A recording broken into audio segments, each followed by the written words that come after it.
Vamos entonces a Jeremías capítulo 10, vamos a ver los primeros versículos y después de eso les recomiendo que tengan sus Biblias en sus manos porque vamos a citar muchos textos que tienen que ver con esta temática de la idolatría. ¿De acuerdo? Bien, entonces estamos en Jeremías capítulo 10. Oíd la palabra que Jehová ha hablado sobre vosotros, oh casa de Israel. Así ha dicho Jehová: no aprendáis el camino de las naciones, ni de las señales del cielo tengáis temor, aunque las naciones las teman. Porque las costumbres de los pueblos son vanidad, porque el leño del bosque cortaron, obra de manos de artífice con buril, con plata y oro lo adornan, con clavos y martillo lo afirman para que no se mueva. Derechos están como palmera y no hablan, son llevados porque no pueden andar. No tengáis temor de ellos, porque ni pueden hacer mal, ni para bien tienen poder. No hay semejante a ti, oh Jehová, grande eres tú y grande tu nombre en poderío. ¿Quién no te temerá, oh Rey de las naciones? Porque a ti es debido el temor, porque entre todos los sabios de las naciones y entre todo su reino no hay semejante a ti. Todos se infatuarán y entontecerán. Enseñanza de vanidades es el leño. Traerán la plata batida de Tarsis y oro de Ufaz, obra de artífice y manos de fundidor. Los vestirán de azul, de púrpura, obra de peritos es todo. Mas Jehová es el Dios verdadero. Él es Dios vivo y Rey eterno. Y a su ira tiembla la tierra, y las naciones no pueden sufrir su indignación. Les diréis así: los dioses que no hicieron los cielos y la tierra desaparezcan de la tierra y de debajo de los cielos. El que hizo la tierra con su poder, el que puso orden en el mundo con su saber y extendió los cielos con su sabiduría. A su voz se produce muchedumbre de aguas en el cielo y hace subir las nubes de lo postrero de la tierra. Hace los relámpagos con la lluvia y saca el viento de sus depósitos. Todo hombre se embrutece y le falta ciencia, se avergüenza de su ídolo. Todo fundidor, porque mentirosa es la obra de su fundición y no hay espíritu en ella. Vanidad son, obra vana, al tiempo de su castigo perecerán. No es así la porción de Jacob, porque él es el hacedor de Jacob, e Israel es la vara de su heredad, Jehová de los ejércitos es su nombre. Hay una serie de expresiones que uno va aprendiendo y muchas veces cuando vienen de nuevo a la memoria uno no sabe realmente desde dónde o desde cuándo, pues comenzamos a escucharlas. Y yo recuerdo de mi niñez que en mi casa se decía mucho sobre una cosa u otra que no tenía ningún tipo de significancia o valor o importancia. Decía, fulano ni fu ni fa, tal y tal cosa ni fu ni fa. Y el ni fu ni fa era una expresión que significaba como que no tenía ningún tipo de valor, ningún tipo de consistencia. ¿De dónde viene eso? No tengo la menor idea. Pero en este caso se aplica perfectamente bien a lo que dice el versículo 5. En el versículo 5 dice, no tengáis temor de ellos, hablando de los ídolos. Y dice, porque ni fu ni fa, ni pueden hacer mal, ni para hacer bien tienen poder. Sin embargo, la idolatría está enraizada en los corazones de los hombres y en las culturas nuestras, que muchas veces vemos inclusive a creyentes convertidos que han nacido de nuevo y que han desechado completamente toda religiosidad para recibir a un Cristo vivo, que sin embargo se dejan arrastrar por costumbres o simplemente por deberes sociales tras prácticas idolátricas. Y eso es triste realmente. Hoy leía el hermano Oscar cómo Dios amonesta a los galacenses, a los de Gálatas, diciéndole, de Cristo os desligasteis, los que por la ley os justificáis. Los que tratan de acogerse, en este caso específicamente, a la religiosidad judía, al cumplimiento de la ley, a todo aquello que eran estamentos o estatutos del Antiguo Testamento. El hecho es que hoy vamos a tratar este tema de la idolatría, basada en estos versículos y también en todas las enseñanzas bíblicas. Y ustedes dirán, ¿y por qué? ¿Por qué si somos creyentes? Bueno, porque muchas veces, vuelvo y repito, con pena de verdad de mi corazón, veo como algunos se hacen copartícipes, tal vez por obligaciones sociales, de cultos idolátricos, en lugares donde hay inclusive estatuas, en lugares donde hay una serie de rituales que son tradicionales, pero no son bíblicos y son abominación para el Señor. Bueno, para no ir muy lejos, solamente tenemos que ver cuál es el patrón. Como los días 27 de febrero, la nación es inducida y es llevada no solamente al Palacio del Congreso para escuchar el discurso del presidente, sino también a la Catedral Primera de América para ofrecer un Te Deum. Es triste ver lo que pasa. La idolatría la podemos definir como simplemente el hecho de rendirle culto a cualquier criatura, imagen o representación. O sea, el culto que solamente le corresponde al Creador, a Dios, el Dios eterno, creador de todo lo que hay. Y sin embargo, muchas veces vemos que no sucede así. La excusa en ocasiones es el hecho de que, bueno, es una representación, pero vamos a hablar también sobre eso, porque ninguna representación o ninguna imagen es permitida en la palabra de Dios que se le ofrezca ningún tipo de reverencia. Para ponerlo en términos sencillos y no decir adoración, porque alguno dirá, no, pero yo no adoro la imagen. Bueno, vamos a llamarle reverencia, pero vamos al origen de la idolatría. ¿Dónde comienza la idolatría? Bueno, en el orgullo, el pecado del orgullo. El primero fue Satanás, Ezequiel capítulo 28. Yo voy a citar muchos textos, si ustedes pueden, cáiganme atrás. Versículo 14, Ezequiel 28, 14, vemos el momento en el cual Satanás es arrojado del reino de los cielos. Era un querubín, era de aquellos que se ocupaban de guardar el trono de Dios, que estaban en la cercanía del Señor. Y le dice aquí en Ezequiel 28, 14, tú, querubín grande, protector, yo te puse en el santo monte de Dios. Allí estuviste, en medio de las piedras de fuego te paseabas. Perfecto eras en todos tus caminos desde el día que fuiste creado hasta el día que se halló en ti maldad. Y fíjense el versículo 16, Ezequiel 28, 16. Dice, a causa de la multitud de tus contrataciones fuiste lleno de iniquidad y pecaste, por lo que yo te eché del monte de Dios y te arrojé de entre las piedras del fuego, oh querubín protector. Y el 17 explica cuál fue el pecado de Satanás, cuando dice, se enalteció tu corazón a causa de tu hermosura, corrompiste tu sabiduría a causa de tu esplendor. Yo te arrojaré por tierra, delante de los reyes te pondré para que miren en ti. En Isaías 14 también vemos la caída de Satanás, cuando el Señor dice, Isaías 14, los que toman nota, versículo 12, dice el Señor, ¿cómo caíste del cielo, oh lucero, hijo de la mañana? Cortado fuiste por tierra, tú que debilitabas a las naciones. Tú que decías en tu corazón, subiré al cielo en lo alto, junto a las estrellas de Dios levantaré mi trono, y en el monte del testimonio me sentaré a los lados del norte. Sobre las alturas de las nubes subiré y seré semejante al Altísimo. Mas tú, derribado eres hasta el Seol, hasta los lados del abismo. Satanás fue expulsado del reino de los cielos porque en su soberbia quiso tomar el lugar de Dios, quiso reemplazar a Dios o obtener la jerarquía del trono que ocupaba solamente nuestro Dios. Ahí comienza la idolatría. Quiso ser adorado Satanás como era Dios adorado, como debe ser adorado Dios. Pero en el caso del hombre también sucede así. Vayan conmigo a Romanos capítulo 1 y van a ver cómo lo describe claramente, que el problema de la idolatría no es otra cosa de que el hecho de que el hombre en su orgullo se envanece en su razonamiento.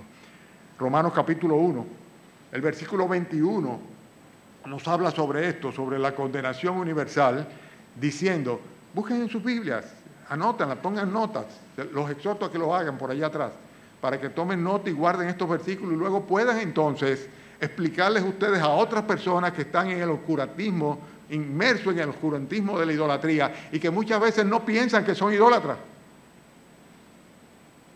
Creen que están adorando a Dios, como nos sucedió a nosotros antes de conocer a Jesucristo. Versículo 21, Romanos 1. Hablando de los hombres, dice que los hombres, a pesar de que tenían el testimonio de Dios a través de la propia creación, habiendo conocido a Dios, no le glorificaron como a Dios ni le dieron gracia, sino que se envanecieron en sus razonamientos y su necio corazón fue entenebrecido, y profesando ser sabios se hicieron necios y cambiaron la gloria, ahí está el cambio, cambiaron, trocaron, sustituyeron la gloria del Dios incorruptible en semejanza de imagen de hombres corruptibles, de aves, de cuadrúpedos, de reptiles, por lo cual Dios los entregó a la inmundicia, en las concupiscencias de sus corazones, de modo que deshonraron entre sí sus propios cuerpos, ya que cambiaron la verdad de Dios por la mentira, honrando y dando culto a las criaturas antes que al Creador, el cual es bendito por los siglos. Amén.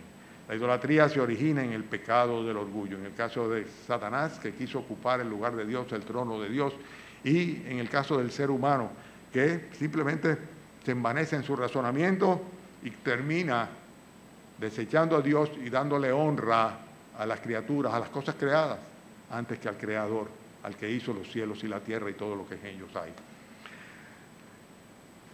La idolatría fue prohibida de una manera clara por el Señor, específicamente a través de Moisés al pueblo de Israel, el pueblo que él escogió para manifestar su nombre y traer su revelación. Y vamos ahora a Éxodo. En el libro de Éxodo vamos a ver cómo hay instrucciones muy específicas, las cuales, señores, se violan permanentemente en nuestro propio medio y la gente no se da cuenta de eso. Yo recuerdo que para mí eso fue una sorpresa tremenda cuando yo digo, pero ¿cómo es posible? ¿Cómo es posible? Y van a darse cuenta a qué me refiero. Éxodo capítulo 20, versículo 6. Dice: habló Dios todas estas cosas diciendo, ¿ya lo tienen? Yo soy Jehová, tu Dios, que te saqué de la tierra de Egipto, de casa de servidumbre. ¿Y qué dice luego? ¿No tienen su Biblia? ¿Sí lo tienen? No tendrás dioses ajenos delante de mí. No, pero yo lo que tengo es una imagen del corazón de Jesús y una estatua de la Virgen o de Cristo crucificado. No tendrás dioses ajenos delante de mí. No te harás imagen ni ninguna semejanza de lo que esté arriba en el cielo, ni abajo en la tierra, ni en las aguas debajo de la tierra. No te inclinarás a ella ni las honrarás, porque yo soy Jehová, fuerte, tu Dios fuerte y celoso, que visito la maldad de los padres sobre los hijos hasta la tercera y cuarta generación de los que me aborrecen, y hago misericordia a millares a los que me aman y guardan mi mandamiento. Dice, no te hagas ninguna imagen, ninguna representación, absolutamente nada, ni siquiera de mí que estoy en el reino de los cielos. Absolutamente. Sin embargo, va ligada directamente la idolatría a la presentación o la genuflexión delante de objetos, a los cuales muchas veces le llegamos a considerar objetos sagrados. En el paganismo, la idolatría se manifestó desde los mismos inicios, los arbores de la creación. Fíjense que Génesis capítulo 10, si ustedes quieren pueden ir allá, vemos cómo habla acá del momento en el cual la tierra confundió su lengua como obra del juicio de Dios, y en Babel, la cual fue la cuna de la idolatría cananea y mundial, ¿verdad? Pues el Señor en el versículo 8 del capítulo 10, hablando de los hijos de Can o de Canaán, dice Cus, Misraim, Fut y Canaán, los hijos de Cus, Seba, Bila, versículo 8, lo tienen, Génesis 10, 8, dice Cus engendró a Nimrod, quien llegó a ser el primer poderoso en la tierra. Este fue vigoroso cazador delante de Jehová, por lo cual se dice, así como Nimrod, vigoroso cazador delante de Jehová. Y fue el comienzo de su reino Babel. ¿Se recuerdan de Babel y de Babilonia y de la torre? ¿Verdad? ¿Se recuerdan de todo esto? Babel, Eret, Akkad, Calnet, en la tierra de Sinar. De esta tierra salió para Siria, edificó a Nínive, Rehobot, Cala y Resén entre Nínive y Cala, la cual es ciudad grande. Bueno, el hecho es que este Nimrod, del cual se dice que es poderoso, el primer poderoso en la tierra, dice que fue vigoroso cazador delante de Jehová. Fue una persona que él se ensoberbeció, y interesante que la expresión hace referencia a cazador de almas, ¿verdad? Y este fue el principio de un reino en el cual Dios tuvo que terminar dispersando y disgregando a toda la descendencia de Can, como consecuencia del hecho de que ellos tenían el afán de establecerse y hacerse de un nombre. El orgullo humano de nuevo. En el caso de Israel, ustedes recuerdan la experiencia de Israel. a pesar de los milagros y los portentos manifestados por el Señor para sacarlos de la tierra de Egipto.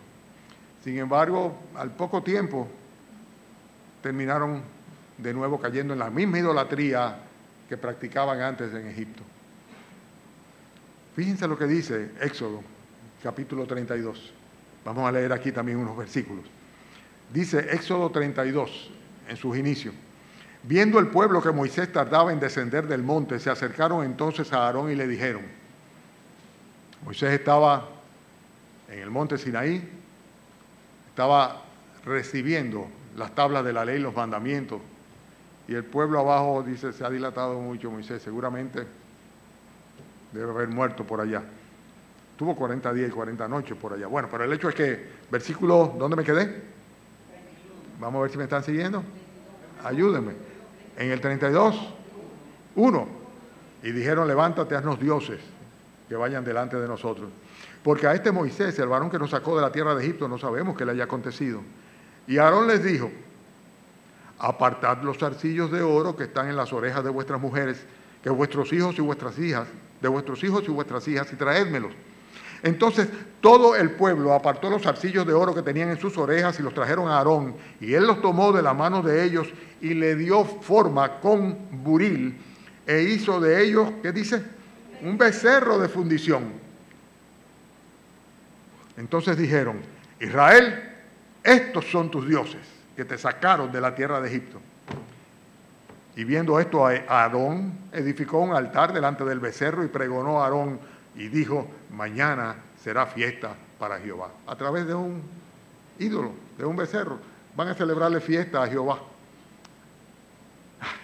Terrible. Sigo leyendo. ¿Por dónde me quedé? El 6. Y al día siguiente madrugaron y ofrecieron holocaustos y presentaron ofrenda de paz, y se sentó el pueblo a comer y a beber y se levantó a regocijarse. Entonces Jehová dijo a Moisés, anda, desciende, porque tu pueblo que sacaste de la tierra de Egipto se ha corrompido. Pronto se han apartado del camino que yo les mandé. Se han hecho un becerro de fundición y lo han adorado y han ofrecido sacrificios. Se han dicho, Israel, estos son tus dioses que te sacaron de la tierra de Egipto. ¡Qué pronto! ¡Qué pronto! La nación de Israel se convirtió en una nación idólatra. Esto trajo consecuencias serias. De hecho, ustedes recuerdan el episodio en el cual, por la actitud que tenían ellos y su incredulidad, comenzaron a ser mordidos por serpientes. Y estas serpientes, la cual llama la Escritura serpientes ardientes, venenosas, mordía a los israelitas y morían. Y entonces clamó Moisés al Señor.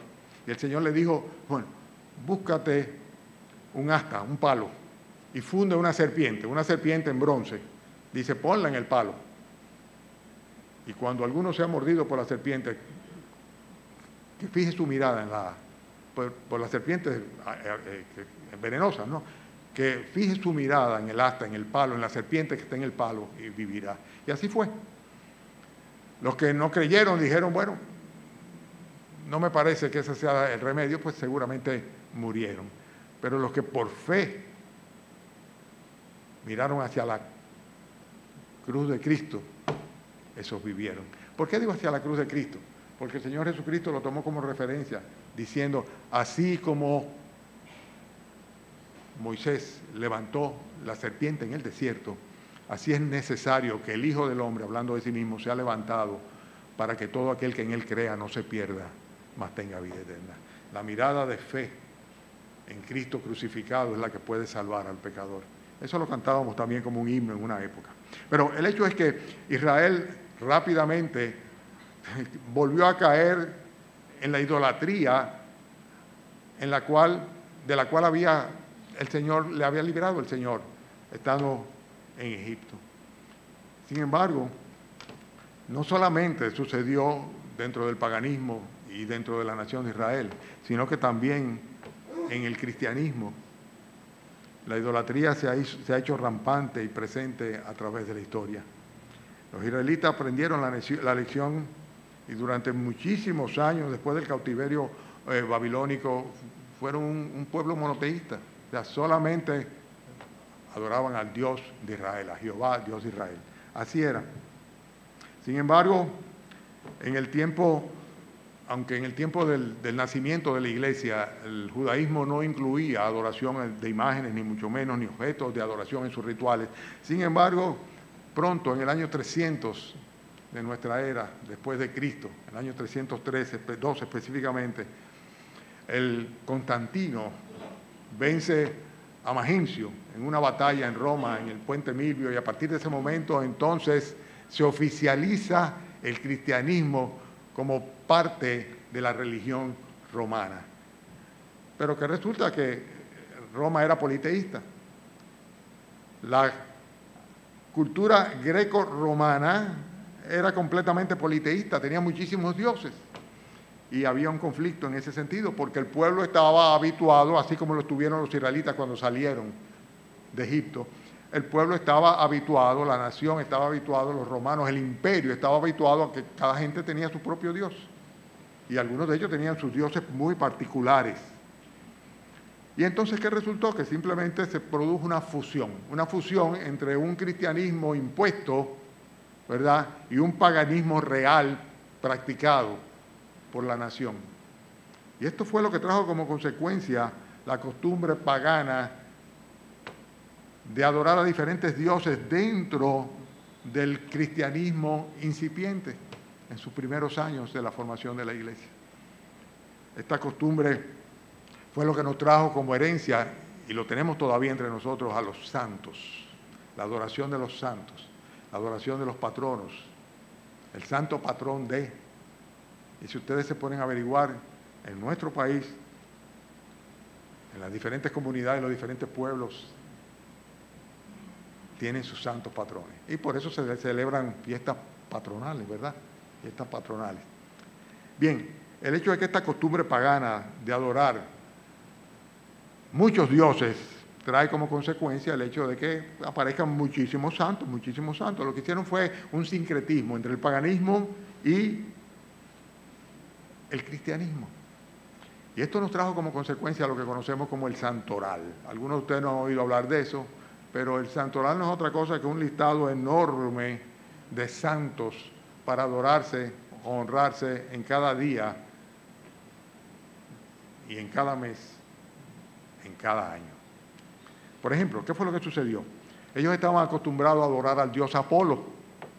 Entonces, el dios Apolo, con la misma estatua, con la misma figura, con los mismos lugares de adoración, se convirtió de un momento a otro en San Apolinar. Entonces ya no era Apolo que estaban adorando, era San Apolinar, pero con el mismo patrón de adoración. El dios Dionisio en San Dionisio, Artemis en San Artemides, Marte, el dios Marte en San Martín. Y de un momento a otro, pues resulta ser que todos los dioses paganos eran santos cristianos. Eso sucedió. Es la historia que lo dice. Pero hay muchas otras cosas que sucedieron dentro del cristianismo y específicamente dentro del catolicismo romano que nosotros hemos recibido como un legado no solamente cultural, sino también nos afecta espiritualmente. Y los hemos asumido, aceptado y no lo cuestionamos. Y son tantas las personas que están yendo al infierno confiando en estos santos y en estos ángeles. Cada vez que pienso en esto, pienso en familiares míos muy queridos que eran devotos, tan devotos a determinados santos y vírgenes, que en su tosudez fallecieron sin Cristo.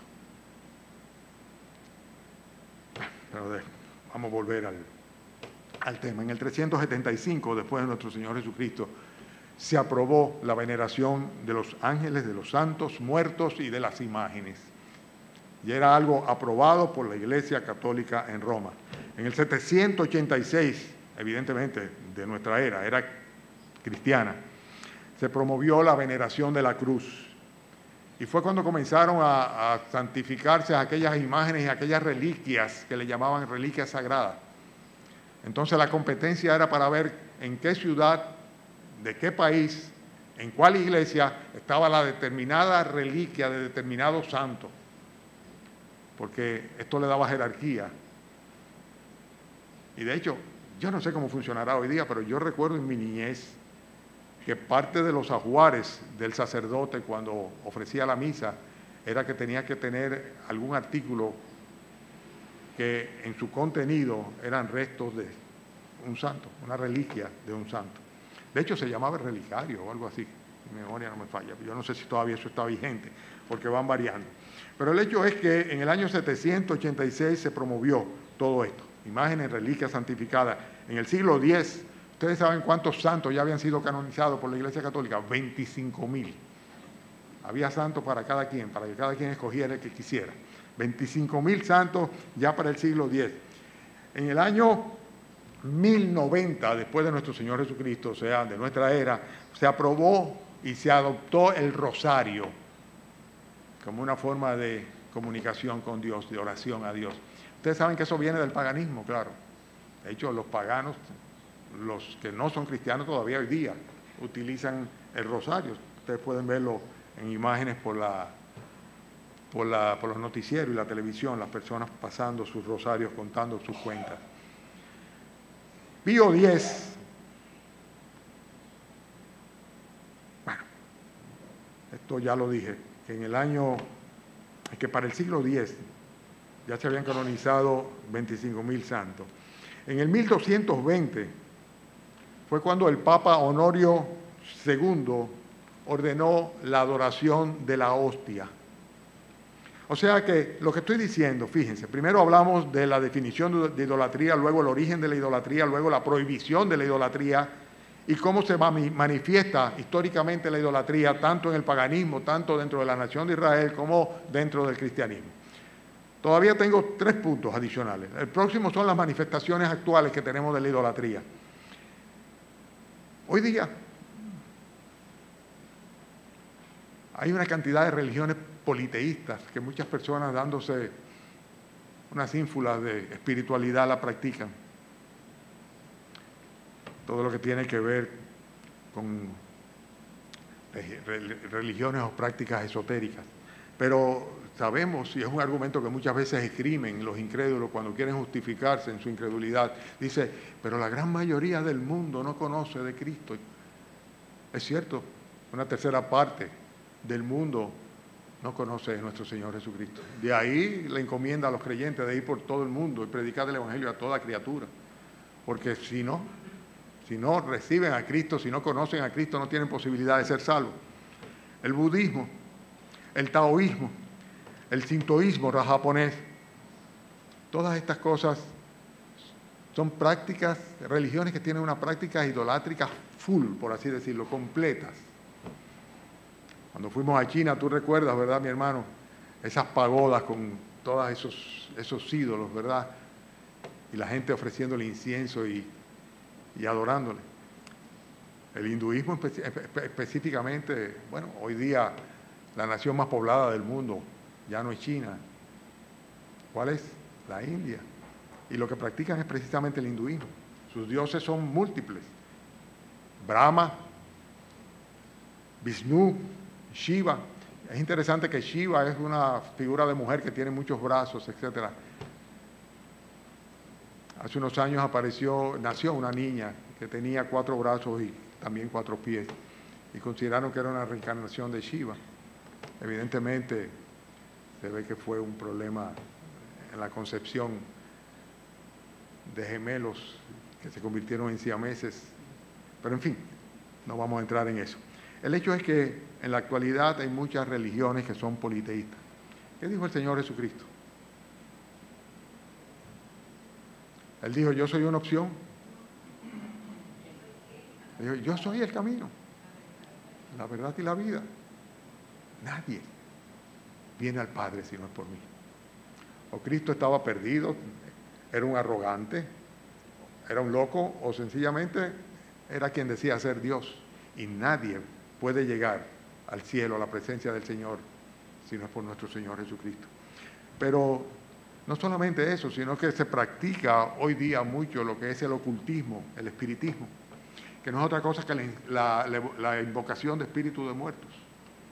Y hay personas que creen en eso. Yo recuerdo que yo tenía una tía que ella veía literalmente a su esposo difunto en una esquina de un armario de su casa en la ciudad colonial. Y ella recibía mensajes directos, decía ella. Y son muchas las personas que creen en estas cosas. Pero vamos al catolicismo romano. El catolicismo romano tiene un sincretismo religioso tremendo. En Bolivia se le da culto católico al diablo, le llaman el tío y se le hacen ofrendas. Aquí, una vez al año vemos el culto a San Miguel Arcángel, ¿verdad? Con palos y etcétera, etcétera. En la iglesia de San Miguel se arma una especie de verbena ahí tremenda. A Beliá, al varón del cementerio. O sea, tenemos un sincretismo religioso en el cual el catolicismo romano, junto con ídolos creados, conducen a la población a la idolatría falsa, alejándola del verdadero Dios. La Iglesia Católica últimamente está de nuevo retomando con fuerza la canonización de santos. De hecho, el Papa hace poco tiempo, en este mes, bueno, a raíz de esto, el presidente Milei de Argentina fue a encontrarse con el Papa porque se canonizó una santa argentina. Se le declaró santa simplemente. Y cada vez que se declara santa a una persona, como a San Gregorio Hernández, como a Santa Teresa de Calcuta, como a San Juan Pablo II, estos santos se constituyen en un objeto de adoración y de intercesión, alejando a las personas del verdadero Dios. En la Iglesia Católica la veneración mariana es terrible, nosotros sabemos mucho sobre eso. La Virgen, en sus diferentes manifestaciones locales, la Virgen de la Altagracia, la Virgen de las Mercedes, esas son nuestras, ¿verdad que sí? Pero no son las únicas. Ustedes recuerdan que los mexicanos tienen la de Guadalupe y está la de Fátima y la de Lourdes y la Virgen del Carmen, y son tantas las vírgenes. Y son cantidad de personas cuyo objeto de adoración son las vírgenes. Vírgenes que no existen. La adoración a María, que todavía sigue siendo un puntal fundamental de la adoración católica romana, prácticamente por todo el occidente se ha regado. El catolicismo lo ha llevado a todas las esquinas. Y todo esto fue un proceso diabólico que comenzó con el concilio de Éfeso en el año 431 después de Jesucristo, cuando se declaró que María era la madre de Dios. Dios no tiene madre, Dios es eterno. María es la madre de Jesús encarnado, de Dios encarnado. Aquella que dijo, he aquí la sierva del Señor, la esclava del Señor, hágase en mí conforme a su voluntad. Y que daba gloria y gracias a Dios porque había puesto sus ojos en ella, sabiendo ella que no tenía ningún mérito para que el Espíritu Santo obrara en ella para la encarnación de nuestro Señor Jesucristo. Hermanos, la adoración mariana es muy fuerte en este país, pero muy fuerte, muy fuerte. En el 1854, fue cuando se declaró la Inmaculada Concepción de María. O sea, el hecho de que así como Jesucristo, ¿verdad?, fue concebido por obra y gracia del Espíritu Santo, María también. Es un dogma de fe que tienen que creer los católicos. El católico que no cree en eso, pues no es un verdadero católico. Paulo VI, en el año 1965, la declaró como madre de la Iglesia y el Concilio Vaticano II la proclamó como corredentora juntamente con Cristo. No es Cristo quien redime al pecador de su pecado, sino que María puede hacerlo también por igual. El Señor dice, hay un solo Dios y un solo mediador entre Dios y los hombres. ¿Quién es? Jesucristo. María no puede hacer nada, ni fu ni fa. Ni bien ni mal, no puede. Ella es una persona que creyó, confió en el Señor, está en la presencia del Señor y que ni siquiera tiene la omnipresencia necesaria para poder escuchar las peticiones de aquellos que le invocan. Ustedes han oído de cómo la Iglesia Católica se regó cuando quisieron trasladar el día de la celebración de Corpus Christi a los principios de semana, los lunes. Y el primer año que trataron de eso, la iglesia se paró en dos patas porque ese día era un día sagrado, la adoración del Cristo sacramentado. Y se sale con esta especie como de qué sé yo, cómo describirlo. Es algo que ponen una hostia en el centro y que es una especie ¿de qué? De cáliz, no es de cáliz, es de... Un expositor, ¿cómo se llama eso? Sí, como con forma de sol, y se expone y se y se hace reverencia ante la hostia. Cuánta mentira que ciegos, guías de ciegos, utilizan para hacer caer en el mismo hoyo en el cual ellos caerán, el hoyo del fuego eterno y de la perdición de los hombres, a través de la idolatría. Ahora tú dirás, bueno, hemos mencionado las religiones politeístas, hemos mencionado el ocultismo, el espiritismo, el catolicismo con todas sus falacias, pero en la vida cotidiana nosotros, en el mundo secular, muchas veces somos idólatras. La fama. Las personas buscan y hacen cualquier cosa por tener notoriedad. Solamente tenemos que verlo en los medios sociales, en el mundo del arte, en cualquiera de sus manifestaciones, o en la política. La fama se constituye en un ídolo y las personas quieren ser idolatradas, quieren ser famosas, quieren ser reconocidas. Hay otros cuyo ídolo es el poder, o sea, quieren tener, conservar, retener y ser en cierta manera honrados como consecuencia del poder que tienen sobre los demás. El poder se constituye en una idolatría. Y hay otra cosa que también es terrible y es el dinero. El mundo se mueve tras el dinero, el poder del dinero, la adoración del dinero, las vidas consagradas a producir, ganar, tener dinero. No importa el precio, no importa qué. Y por dinero, cualquier cosa. Son ídolos. Colosenses dice, haced pues morir lo terrenal en vosotros, fornicación, impureza, pasiones desordenadas, malos deseos y avaricia, que es idolatría. Dice, hagan morir la avaricia, que es idolatría. Mateo capítulo 6 dice, ninguno puede servir a dos señores, porque o aborrecerá a uno y amará al otro, o estimará a uno y menospreciará al otro. No podéis servir a Dios y a las riquezas. Cuidado con el amor al dinero. Cuidado con el afán de hacerse rico. Cuidado con el reconocimiento, el poder, la fama, porque todas estas cosas arropan la vida y la conciencia de los hombres y la constituyen sus súbditos. No sirven absolutamente para nada. El efecto de la idolatría es, en primer lugar, que produce una adulteración y un menosprecio de la verdad.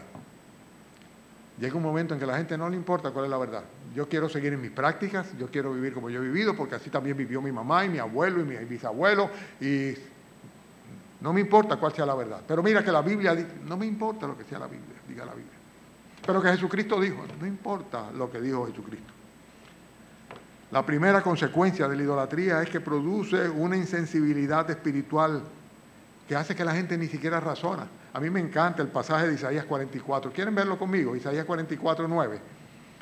Como Isaías, al igual que lo hace Jeremías también en el pasaje que estamos leyendo, dice, pero es que no piensan, es que no razonan, es que no se dan cuenta.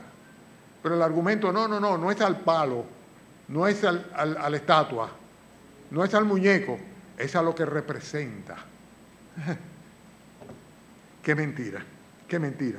Isaías 44, voy a ir al versículo 9 para leerlo con ustedes. Marquen estos pasajes porque son pasajes que ustedes pueden utilizar luego para traer a la verdad a los que están siendo engañados. En el versículo 9 dice, Isaías 44, 9, los formadores de imágenes de talla, todos ellos son vanidad, y lo más precioso de ellos para nada es útil, ni fu, ni fa, ya no sirven para nada.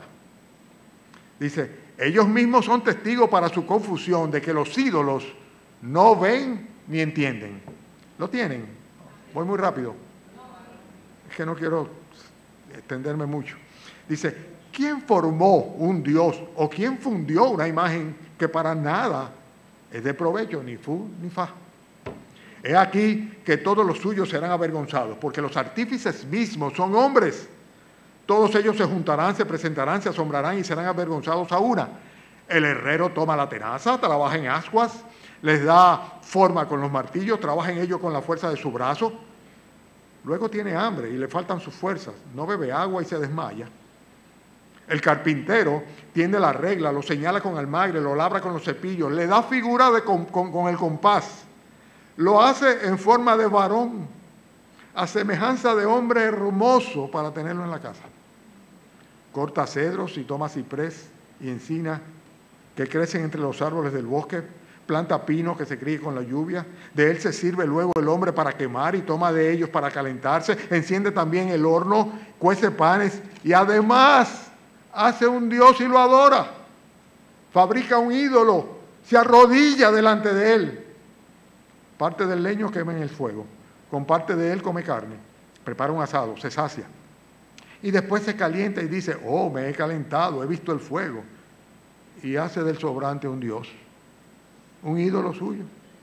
Se postra delante de él, lo adora y le ruega diciendo, líbrame porque mi Dios eres tú. Versículo 18. No saben ni entienden, porque cerrados están sus ojos para no ver y su corazón para no entender.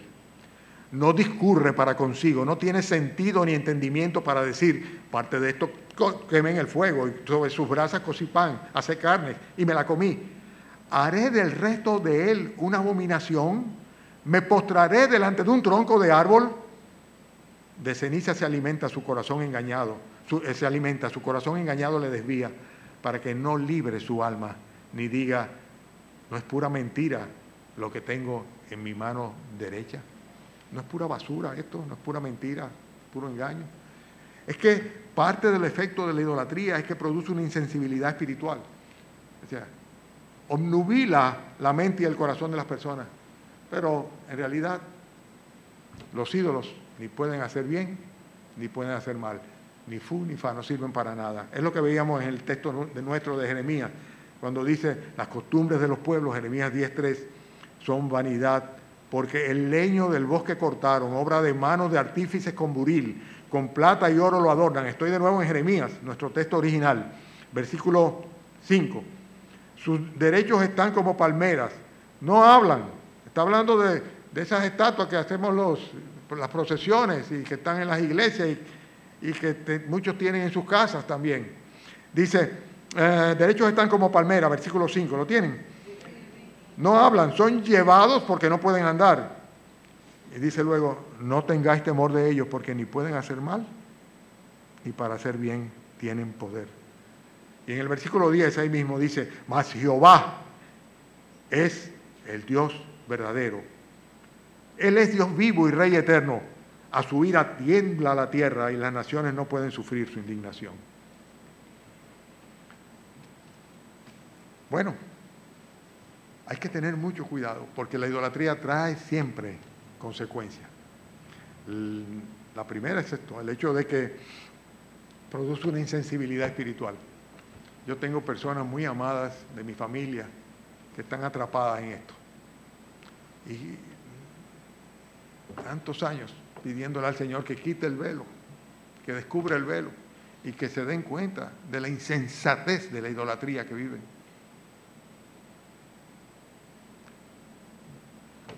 Cuando digo esto no lo digo, cuando predico estas cosas no las digo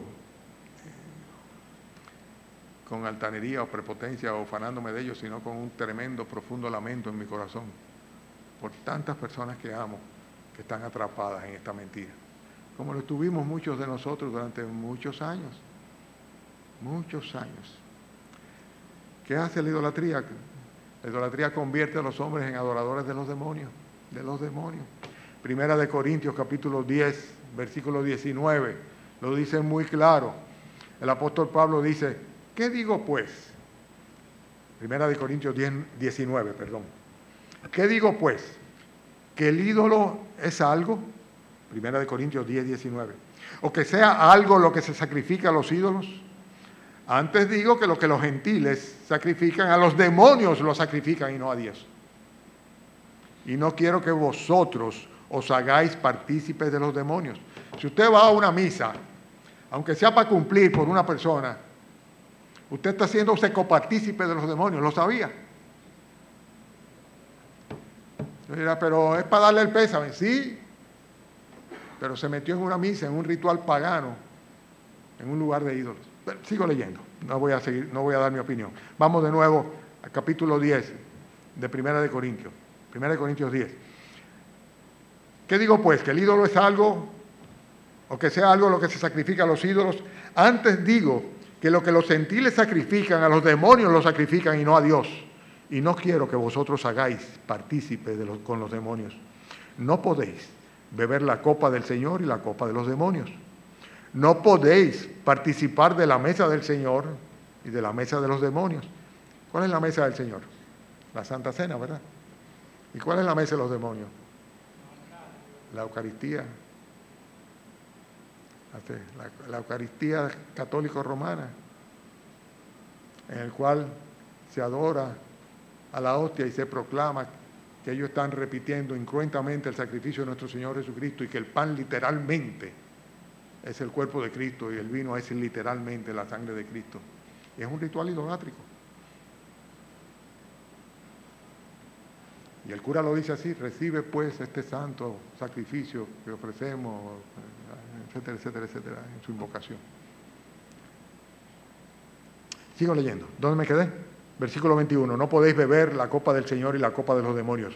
No podéis participar de la mesa del Señor y de la mesa de los demonios. ¿O provocaremos a celos al Señor?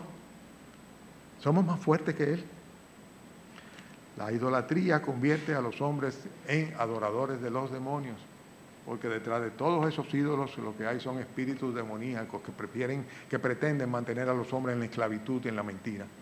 Pero no solamente eso, sino que impide la idolatría que la misericordia y la gracia de Dios alcance a las personas y que puedan ser salvos por nuestro Señor Jesucristo.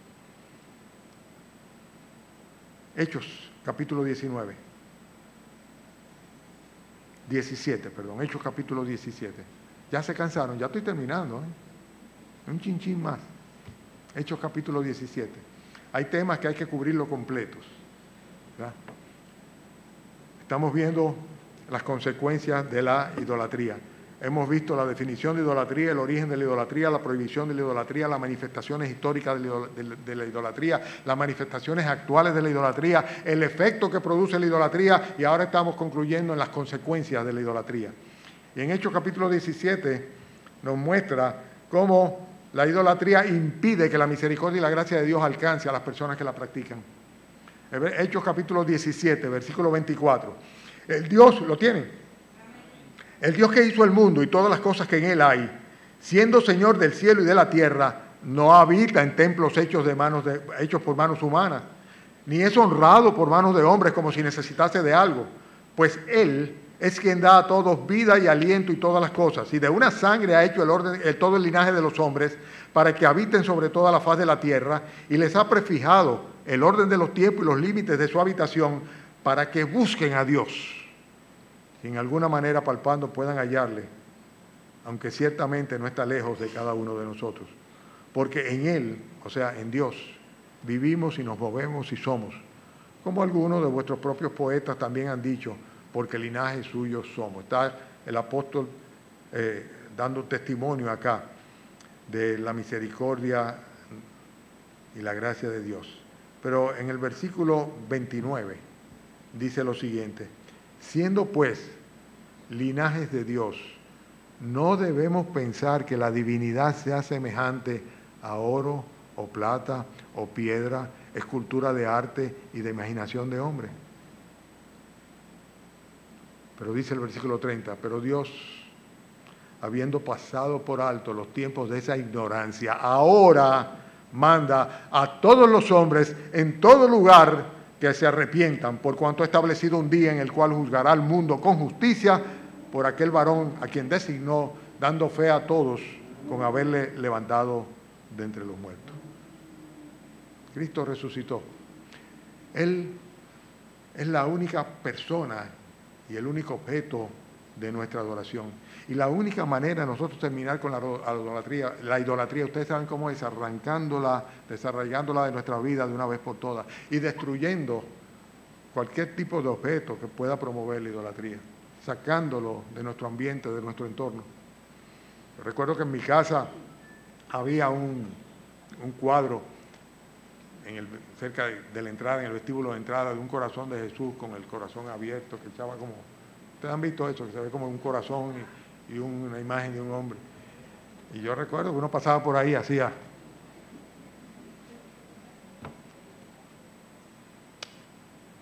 Estando en Barranquilla, ya casi termino, no se cansen. Los que están de primera vez aquí, yo casi nunca predico largo, sino corto. Después dicen, caramba, qué pela nos dieron. Pero, estando en Barranquilla, recuerdo que compré una talla. Era un pedazo de tronco, pequeño, más o menos así. Y el artista había esculpido o tallado dentro del tronco una figura de Cristo con las espinas, etc. Yo la encontraba tan bien hecha que la tenía guardada. En esa época yo era inconverso. Cuando me convertí, la primera que me dijo, deshazte de eso, fue mi mujer, María Eugenia. Me dijo la tía Mari, dice, bota eso. Digo, ay no, mi escultura yo no la voy a botar, no. Ay no. Dice, tus hijos van a crecer viendo eso. Ustedes saben, pueden imaginarse cuál fue el destino de la talla que compré en Barranquilla, ¿verdad? La única manera de terminar con la idolatría es desarraigándola, arrancándola de nuestras vidas, de nuestra práctica. Tenemos que decirle no a la idolatría, no a la idolatría. Dios demanda un arrepentimiento, los tesalonicenses se arrepintieron, dice, se convirtieron de los ídolos a Dios para servir al Dios vivo y verdadero. Y aunque los ídolos no pueden hacernos ni fu ni fa, ni bien ni mal, como dice el texto de nosotros hoy, ni tienen poder para hacer bien ni poder para hacer mal, sin embargo, ofendemos gravemente a Dios cuando ofrecemos reverencia o adoración a cualquier persona, cosa u objeto, aun cuando pensemos que esto lo representa a Él. Recuérdense el mandamiento, no te harás imagen ni ninguna semejanza de nada, ni de siquiera de lo que está en los cielos. Así que, dice Primera de Corintios, el que piense está firme, mire que no caiga, porque no os ha sobrevenido ninguna tentación que no sea humana, pero fiel es Dios, que no os dejará ser tentado más de lo que podéis recibir, sino que juntamente con la tentación traerá la salida para que podáis soportar.